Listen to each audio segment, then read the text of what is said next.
Afisa mkuu mtendaji wa chama cha riadha nchini Isaac Mwangi ameeleza kuwa mikakati kabambe itawekwa ili kuzuia visa vya utumiaji wa dawa za kusisimua misuli katika riadha.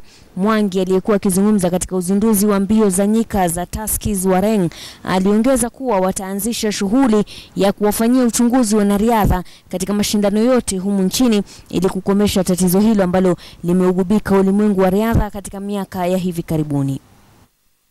We've taken doping very seriously as an organization, and we are going to ensure that we do anti-doping testing in all the events that we have, including this one of the Wareng cross country.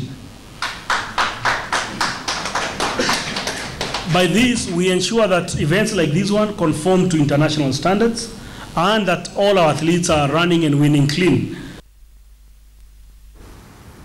Tukisalia na hayo ya riadha, duka la jumla la Tuskys limezindua mbio za Wareng za mwaka huu zitakazofanyika mjini Eldoret tarehe 22 mwezi Novemba. Akizungumza katika hafla hiyo, mwenyekiti John Kago amesisitiza kuwa lengo kuu la mashindano hayo ni kusaidia jamii hasa wale wasiojiweza, na akaongeza kuwa wanapanga kupanua mashindano hayo katika kaunti zingine 5 katika siku za usoni. Tangu kuanzishwa kwake mnamo mwaka 2004, mbio hizo zimekuza vipaji katika fani ya riadha.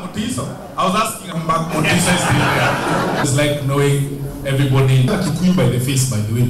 You Kenyatta you went to even match na shati ya white ndani nako kashati. Congratulatory messages to Mheshimiwa Magufuli pale.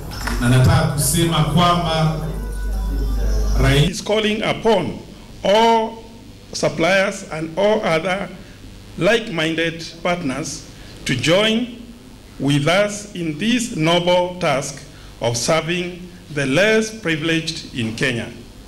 I take this early opportunity to thank all the organizations that have partnered with us in the past to make this event a success. The first time it was done, the first time that race happened, there was no meeting like this at a hotel like this to celebrate or to plan. It was a small meeting in our branch in Wareng by the directors. So today I'm delighted to see that we are able to meet with our partners to plan for the future of the race, for the future of the foundation, to chart a way forward, to do our little contribution to the society that I talked about